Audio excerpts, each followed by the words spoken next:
Hello students, अब अपन आज पढ़ेंगे यांत्रिक ऊर्जा का संरक्षण स्प्रिंग बल के अंदर, means conservation of mechanical energy under spring force. Spring force जो कि कंजर्वेटिव फोर्स है, एक संरक्षी बल है, उसमें अपन यांत्रिक ऊर्जा का संरक्षण पढ़ेंगे। तो यांत्रिक ऊर्जा आपको पता ही है, गतिज ऊर्जा और स्थितिज ऊर्जा का योग होती है। Kinetic energy and potential energy इनका टोटल होती है मैकेनिकल एनर्जी। ठीक है, तो अपन को स्प्रिंग फोर्स के अंडर पढ़ना है कंजर्वेशन इसका। तो देखो, स्प्रिंग की डिफरेंट पोजीशन गिवन है, जहां पे x इक्वल टू 0 वाली है स्प्रिंग की इक्विलिब्रियम, ये साम्य अवस्था है स्प्रिंग की।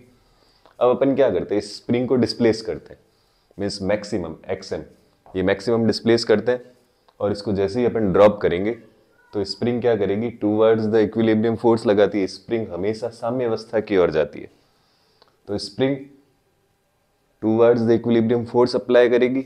तो यहाँ आके ये ड्यू टू इनर्शिया, जड़त्व के कारण सडन नहीं रुक पाएगी, तो क्या करेगी, कंटिन्यू मोशन करेगी और -x तक डिस्प्लेस हो जाएगी। ठीक है, अब अगेन ये इसमें पोटेंशियल एनर्जी स्टोर हो जाएगी, तो ये वापस क्या करेगी, टूवर्ड्स द इक्विलिब्रियम जाएगी। मीन्स ये स्प्रिंग जो है इस इक्विलिब्रियम के टू एंड फ्रो, इधर उधर xm और -xm के बीच में ये ऑसिलेट करती रहेगी। ये स्प्रिंग जो है दोलन करती रहेगी। कंडीशन इसमें फ्रिक्शन की 0 है, मीन्स घर्षण इसमें 0 ले रखा है। ठीक है, अब अपन यहाँ ABCD 4 स्प्रिंग के डायग्राम्स दे रखे, 4 कंडीशन है, इनकी स्टडी करते हैं। तो देखो, सबसे पहले अपन बात करते हैं इस पॉइंट B और C, जिसको एक्सट्रीम पोजीशन बोलते हैं अपन। तो देखो, B and C extreme position,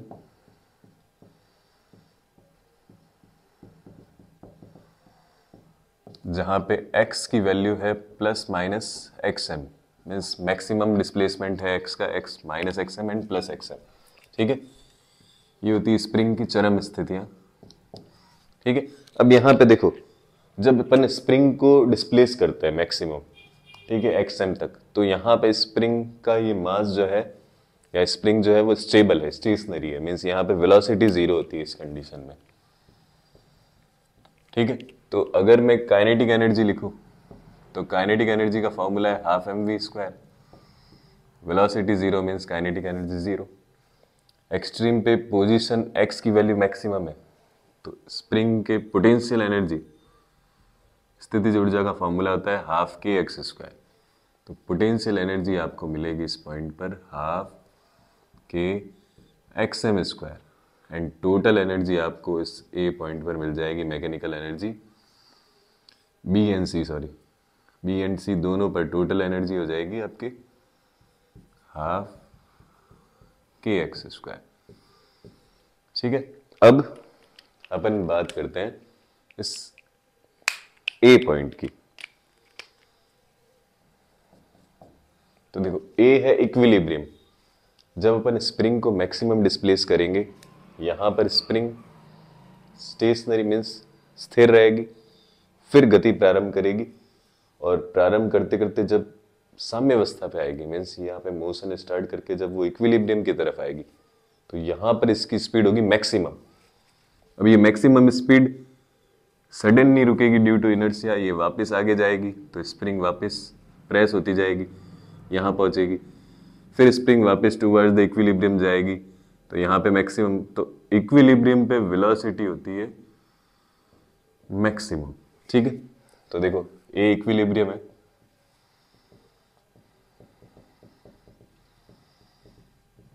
spring की साम्य अवस्था है ये, तो उसके लिए आपको पता ही है वेलोसिटी जो है वो क्या होगी, मैक्सिमम Vmax। तो काइनेटिक एनर्जी इस पॉइंट पे आ जाएगी हाफ mvm², जो कि मैक्सिमम स्क्वायर है, और पोटेंशियल एनर्जी इस केस में हो जाएगी 0, बिकॉज x इसकी वैल्यू यहाँ पे 0 है, x की वैल्यू 0। तो टोटल काइनेटिक एनर्जी, तो टोटल एनर्जी काइनेटिक एनर्जी ही होगी हाफ mvm²। अब अपन बात करते हैं, ये तो हो गई दोनों एक्सट्रीम पोजीशन, ये हो गई इक्विलिब्रियम। अब ये है D पोजीशन, जो कि कोई इंटरमीडिएट पोजीशन है 0 और मैक्सिमम के बीच में।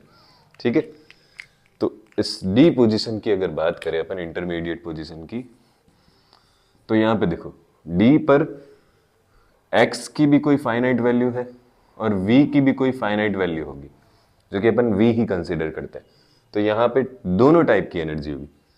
तो काइनेटिक एनर्जी तो होगी हाफ एम वी स्क्वायर और पोटेंशियल एनर्जी हो जाएगी हाफ के एक्स स्क्वायर, और आप इन दोनों को ऐड करोगे तो total energy at point D जो कि हो जाएगी half m v square plus half k x square. तो देखो तीनों ही केस में टोटल एनर्जी गिवन है। अब यहां पर देखो कंजर्वेशन की अगर बात करें अपन, तो जब अपन स्प्रिंग को स्ट्रेच करते हैं, है ना, स्प्रिंग को जब अपन क्या करते हैं, खींचते हैं, कहां तक, एक्सएम तक, तो अपन जो वर्क करते हैं वो स्टोर होता है in the form of potential energy. तो ये एक्सट्रीम पर जो एनर्जी होती है वो पूरी एनर्जी पोटेंशियल एनर्जी होती है, काइनेटिक होती है जीरो। तो ये पोटेंशियल एनर्जी है। अब अपन इसको जैसे ही ड्रॉप करेंगे ये पोटेंशियल कन्वर्ट होती है काइनेटिक में, तो ये स्प्रिंग मोशन करेगी काइनेटिक में। तो पोटेंशियल जब एक्सट्रीम से इक्विलिब्रियम की तरफ जाएगी स्प्रिंग, तो पूरी पोटेंशियल काइनेटिक में चेंज हो जाएगी। तो यहाँ वेलोसिटी हो जाएगी मैक्सिमम। तो जब वेलोसिटी मैक्सिमम होगी तो इक्विलिब्रियम पे देखो काइनेटिक एनर्जी हो जाएगी मैक्सिमम और पोटेंशियल यहाँ पे पूरी कन्वर्ट हो चुकी, मीन्स पोटेंशियल हो गई जीरो। अब ये जीरो है और ये मैक्सिमम है, मीन्स यही एनर्जी जो है काइनेटिक में कन्वर्ट हो गई। अब यहाँ पे काइनेटिक एनर्जी आपको बताया due to inertia sudden stop नहीं होगी स्प्रिंग, तो ये काइनेटिक अगेन पोटेंशियल में कन्वर्ट होगी। ठीक है, तो एक्सट्रीम में ये काइनेटिक पोटेंशियल में और पोटेंशियल अगेन काइनेटिक में, तो ऐसे कन्वर्जन चलता रहता है अगर फ्रिक्शन जीरो हो तो। ठीक है, तो ये है आपका total conservation of mechanical energy, जिसमें स्प्रिंग की काइनेटिक पोटेंशियल में कन्वर्ट होती है और पोटेंशियल काइनेटिक में, है ना। और अगर इंटरमीडिएट कंडीशन की बात करें तो यहाँ पे काइनेटिक भी होगी और पोटेंशियल, मतलब स्थितिज ऊर्जा और गतिज ऊर्जा दोनों ऊर्जाएं होगी इस पॉइंट पे। ठीक है, लेकिन टोटल एनर्जी किसी भी पॉइंट पर अगर बात करें अपन, तो टोटल एनर्जी कांस्टेंट रहती है, कंजर्व रहती है। ठीक है, यही है आपके यांत्रिक ऊर्जा का संरक्षण स्प्रिंग के लिए।